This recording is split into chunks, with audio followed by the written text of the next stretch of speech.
They say the people who raised you are supposed to be the ones who believe in you the most. That's what I believed, anyway.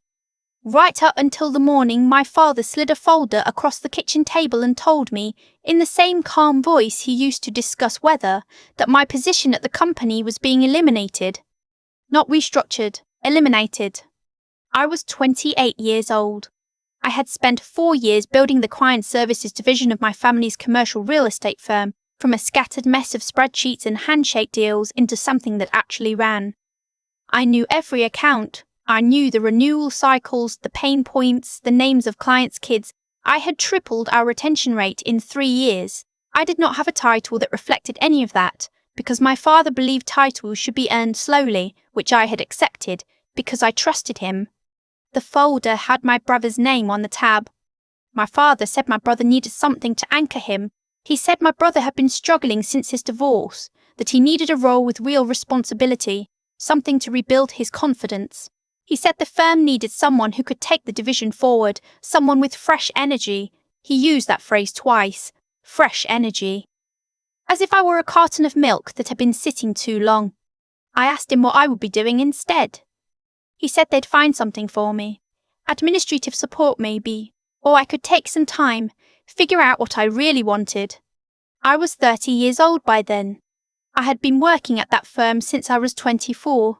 I had given up a job offer from a commercial brokerage in Chicago, a real one with a salary and a title and actual upward mobility, because my father had called me and said the family needed me, that he was counting on me, that someday this would all matter. I turned down that offer and I moved back home and I worked. I did not complain. I did not ask for more than I was given. I showed up. And sitting at that kitchen table in the house I grew up in, with the same wallpaper my mother picked out in 1994 still on the walls behind him, my father looked at me and said my brother needed this more than I did. I didn't cry. I wanted to, but something colder than sadness moved through me instead, something that felt almost like clarity. I said okay. I asked if I could have a few days to think about the transition. He said of course. He looked relieved that I wasn't making the scene. That's the part I keep coming back to, how relieved he looked. I went home and I sat in my car in my own driveway for a long time. Here's the thing about building something for someone else's company. You learn the business completely, but you never quite own what you know.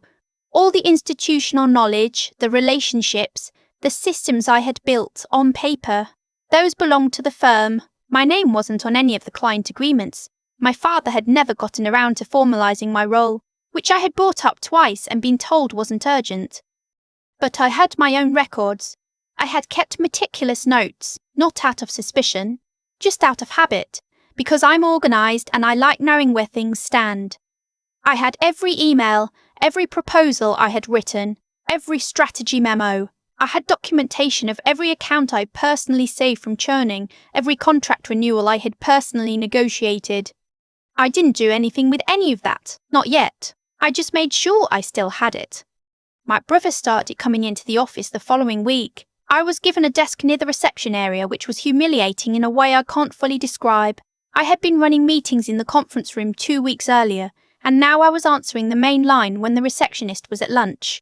My brother sat in the office I'd used and asked me in the first few days where things were kept, who handled what, how various systems worked.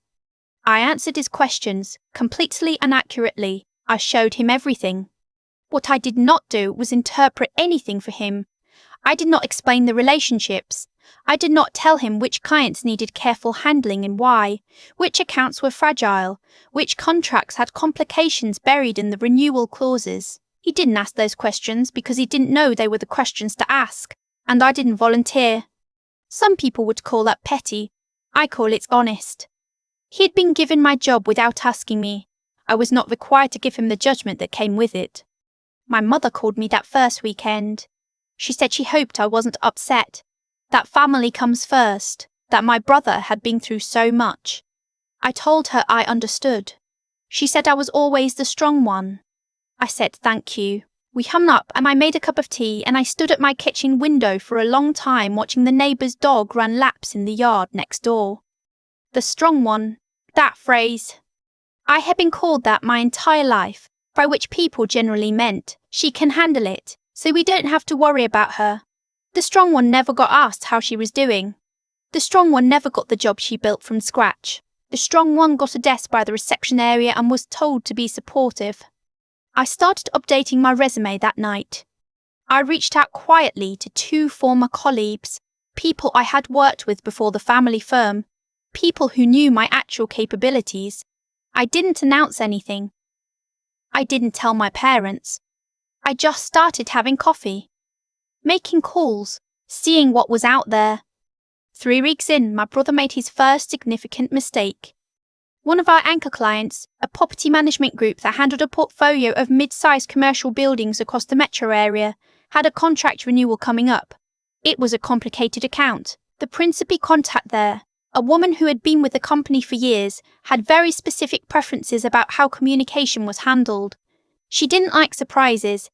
She liked to be consulted early, given time to review, brought into conversations before decisions were finalised. I had spent 2 years learning exactly how to work with her, and the result was a relationship that had kept that account locked in through 2 rate increases.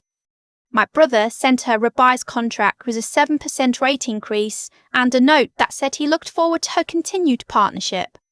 He did not call first. He did not give her a preview. He did not acknowledge any of the history. She replied to the email chain, the one that had my name on the original thread, and asked to speak with me. I saw the email because I was still CC'd on legacy threads that hadn't been updated yet. My brother didn't notice because he wasn't managing his inbox carefully. I read it, and I felt something complicated move through my chest. I could have flagged it for him. That would have been the easy thing, the smooth thing, the thing that kept everything tidy. I forwarded it to my own personal email and I thought about it for 24 hours. I didn't sabotage anything. I want to be clear about that. I did not interfere with my brother's work. I did not go behind anyone's back. I did not take any action that harmed the firm. What I did was decide that if this client wanted to speak with me, she was entitled to reach out to me directly as a private individual, and that I was entitled to respond. I wrote back from my personal account. I told her I was no longer in the client services role, that my brother was her primary contact now. I gave her his direct line. I told her I wished her well and that I'd be happy to connect separately if she ever wanted to. She called me the next morning. She said she had heard the firm was going through some internal changes. She said she wanted to be honest with me. She had been considering letting the contract lapse anyway, that she'd had some concerns about the direction of the firm for a while, but that working with me had made her stay. She said she wanted to know what I was doing next. I told her I was figuring that out. She asked if I had ever thought about going independent. She said her company worked with a handful of outside consultants on account strategy and retention, and that she had budget for another engagement if the right person was available. She said the right person was probably me. I asked her to give me 2 weeks. In those 2 weeks, I talked to an attorney, I set up an LLC, I drafted a services agreement. I also had coffee with 2 other former clients, people I had worked with at the firm who had my personal contact information from years of direct communication. Both of them had heard I was no longer in my role. Both of them asked what I was doing next. Both of them had potential work. I gave notice on a Tuesday morning. I typed the email carefully, thanked everyone professionally, wished the firm well. I copied HR. I sent it at 9 a.m. and then I closed my laptop and went for a walk. My father called at 9:47. He asked what I was thinking. He said I was being impulsive, that I was throwing away everything over some bruised ego, that I needed to think about the family. He said this was embarrassing. He said I was embarrassing him. I let him talk. When he was done, I said I had given 4 years to the firm and had been offered a desk by the reception area in return, and that I was choosing to go in a different direction. I said I hoped we could keep things civil. He said some things after that. I won't repeat them here. What I will say is that I did not argue. I did not cry on the phone. I said I had to go and I ended the call. My mother texted me that evening. It said, "I hope you know what you're doing." I didn't respond. Here's what happened in the months that followed. The property management client signed a 6-month consulting engagement with my LLC at a rate that was almost double what I had been making at the firm in salary, and I had not been making a bad salary. Within the first month, 2 of her colleagues at other firms reached out to me based on her referral. By month 3, I had 4 active clients. By month 6, I had 7. My brother, from what I heard through the one sibling I'm still in regular contact with, lost the property management account entirely. The client did not renew. She also apparently told a few people in her network why, which created some second-hand awkwardness for the firm that I was not responsible for and genuinely had not orchestrated. My father called me twice in that period. The first time, he wanted to know if I had done something to poison the client relationship. I told him I had answered a phone call. The second time, about 4 months in, his tone was different. He asked how things were going. I said they were going well. There was a long pause and he said he was glad. That was all. My mother came around more slowly.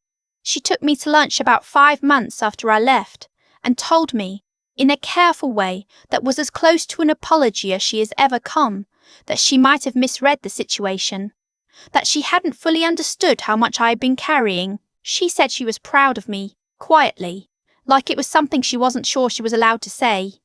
I told her I appreciated it, I meant it. I'm not going to pretend the whole thing didn't leave marks. It did. There are still dinners where the air is careful and things go unsaid, still moments when I look at my father and feel the shape of what was taken from me without anyone acknowledging it was taken. Trust, once it bends that far, doesn't fully spring back. I know that now. But here's what else I know. I know that my company is mine. Every client, every contract, every dollar, mine.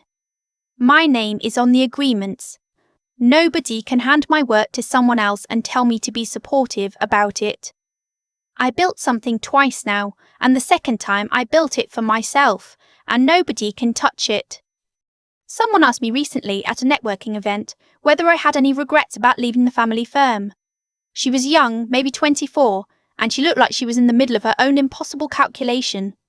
I told her the only thing I regretted was waiting until I was asked to leave instead of walking out the door on my own terms sooner. She asked if I doubted myself during all of it, if there were moments when I thought maybe they were right, maybe I wasn't capable, maybe I should have been grateful for whatever they gave me. I thought about the folder with my brother's name on the tab. I thought about the desk by the reception area. I thought about my father's relieved face when I didn't make a scene. Sure, I said I doubted myself constantly. She looked surprised, like that wasn't the answer she expected. The difference, I said, is that I didn't let it stop me. I thought a lot about what actually made the difference, not in some abstract way, but specifically, concretely, in the moments that counted. It wasn't luck, it wasn't timing, though timing played a role. What it was, I think, is that I had spent years doing the right thing even when nobody was watching and nobody was giving me credit for it. I kept clean records not because I suspected anything, but because that's how I work. I answered my brother's questions honestly and completely, not because I owed him anything after what happened, but because deceiving him would have made me into something I didn't want to be. I left without burning anything down, without leaking anything, without trying to hurt anyone on the way out. Not because they deserved my restraint, but because I deserved to be able to look at myself clearly afterward. That's the thing about integrity that nobody tells you when you're young. It doesn't always protect you from getting hurt. It doesn't stop people from taking what's yours or treating you like you're disposable. My father looked at 4 years of my work and decided my brother needed it more, and my integrity didn't prevent that from happening. But it meant that when everything fell apart, I still had my own record. I had documentation, yes, but more than that, I had a reputation that I had built honestly, and that reputation was what the client was calling about. She didn't reach out because of some strategic move I made. She reached out because she trusted me, and she trusted me because I had spent 2 years earning it, one careful interaction at a time. There's also something I want to say about the months before I left, when I was sitting at that desk by the reception area and watching my brother try to figure out what he'd been handed. I could have collapsed inward. Most days there was a voice in my head that sounded a lot like my father telling me I was exactly where I deserved to be. The only thing that kept that voice from winning was that I refused to stop thinking. I kept analysing. I kept asking myself what was actually true, what the evidence actually showed, what I was actually capable of, independent of what anyone in that building believed about me. That kind of clear-eyed thinking, refusing to let someone else's low opinion become your own, is harder than it sounds when the person dismissing you is someone who was supposed to know you best. And then there's the part that I think matters most, looking back. I didn't quit. Not when my father slid that folder across the table. Not when I was answering the main line at lunch. Not when my mother said she hoped I knew what I was doing. I kept moving quietly without announcing it, without needing anyone's permission or approval. I made calls. I had coffee. I set up the LLC at my kitchen table at 11 o'clock on a Wednesday night. None of it was dramatic. All of it was necessary. The client who called me didn't call because I had connections or resources or some advantage my brother lacked. She called because she had watched me show up consistently over time and do exactly what I said I would do. That's the whole thing, really. Not a shortcut, not a clever move. Just showing up and doing the work and refusing to disappear when someone tried to make you small. My company is mine now. Every contract, every client, every dollar. I built it once for someone else and then I built it again for myself, and nothing that belongs to me is being handed to anyone. That's not revenge. That's just what happens when you refuse to let the story end the way someone else wrote it.